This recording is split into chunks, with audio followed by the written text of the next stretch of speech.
এবারের ট্রেন জার্নিটা ছিল সম্পূর্ণ আলাদা। এর আগে আমি একা বাড়িতে বহুবার এসেছি, কিন্তু অথবা ফ্যামিলির সাথে, কিন্তু আমি আর নেহান এই প্রথম একসাথে বাড়ির পথে রওনা দিচ্ছি, এবং তাও ট্রেনে করে। এবং এই ট্রেনটা এবার যাচ্ছে পদ্মা সেতু হয়ে। এর আগে আমি গিয়েছি যমুনা সেতু হয়ে, এটাই প্রথম। তো সব কিছুই প্রথম এক্সপিরিয়েন্স। তো বাসা থেকে বের হয়ে প্রথমে আমরা একটা রিক্সা নিলাম। সেই রিক্সাটা নিয়ে আমরা এখন যাচ্ছি কমলাপুর রেল স্টেশনের দিকে। প্রথমে ক্যাম্পাসের ভিতর দিয়ে, যে কার্জন হলের পাশ দিয়ে, কিছুক্ষণ আগে শহীদ মিনারের পাশ দিয়ে, শিশু মেলার পাশ দিয়ে যাচ্ছি এখন আমরা।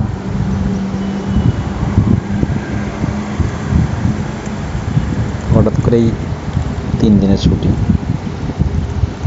সিদ্ধান্তটা হঠাৎ করেই নেওয়া। বাইতুল মোকরমের পাশ দিয়ে যাচ্ছি, তো জানি না কী অবস্থা হয়।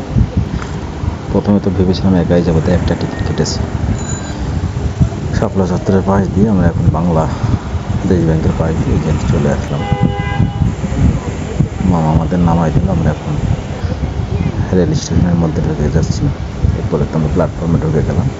এখানে এসে আমাদের গাড়ি সুন্দরবন, যেটা 14 নম্বর প্ল্যাটফর্মে। তো এর আগে যেগুলো ছিল সবই ভিতরের দিকে, তো এইবার এই প্রথম দেখলাম শহরতলি প্ল্যাটফর্ম। 14 নম্বর প্ল্যাটফর্মটা একটু বাইরের দিকে, পিছন সাইডে। অনেক দূর হাঁটতে হাঁটতে আমরা যাচ্ছি। ক নম্বর বুকিং আমাদের, এবং গিয়ে দেখি আমি টিকিট কেটেছিলাম 2টা টিকিট যে সাইডে, তার কর্নারেরটা। গিয়ে দেখি 3টা টিকিট যে সাইডে, তার মাঝখানে একটা বাদ দিয়েছে। কোনো উপায় নেই, দুবার 2টা একটা সিটে চড়েই রওনা দিলাম বাড়ির উদ্দেশ্যে। চুড়ি ভাজা খাচ্ছি। ফাইনালি আমরা আমাদের গন্তব্য কুষ্টিয়া কোর্ট স্টেশনে নামলাম। তো সেখানে আগে থেকেই রাসেল ছিল।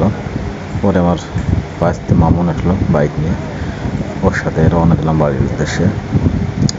নেহানের অবস্থা তো গরমে খুবই খারাপ। আমি বলি বাইকে তো বাতাস লাগছে, বলছে কিসের বাতাস, বাতাসটাও তো গরম। তো যাই হোক, এই করতে করতে আমরা অনেক কষ্টে যাচ্ছি।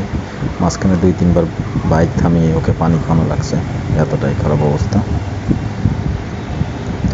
ইসলামী বিশ্ববিদ্যালয় ক্যাম্পাস পার হচ্ছে এখন।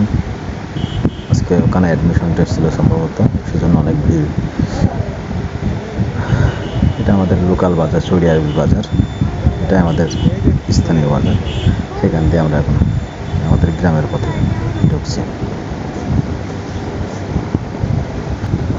বড় বিলের মাঠ,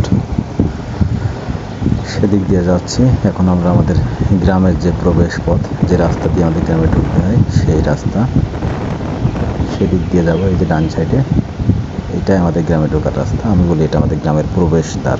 এই যে একটা ব্রিজ, এটা প্রবেশদ্বার, এদিক দিয়েই ঢুকতে হবে। ফাইনালি আমরা আমাদের বাড়িতে চলে আসলাম। এটাই আমাদের বাড়ি।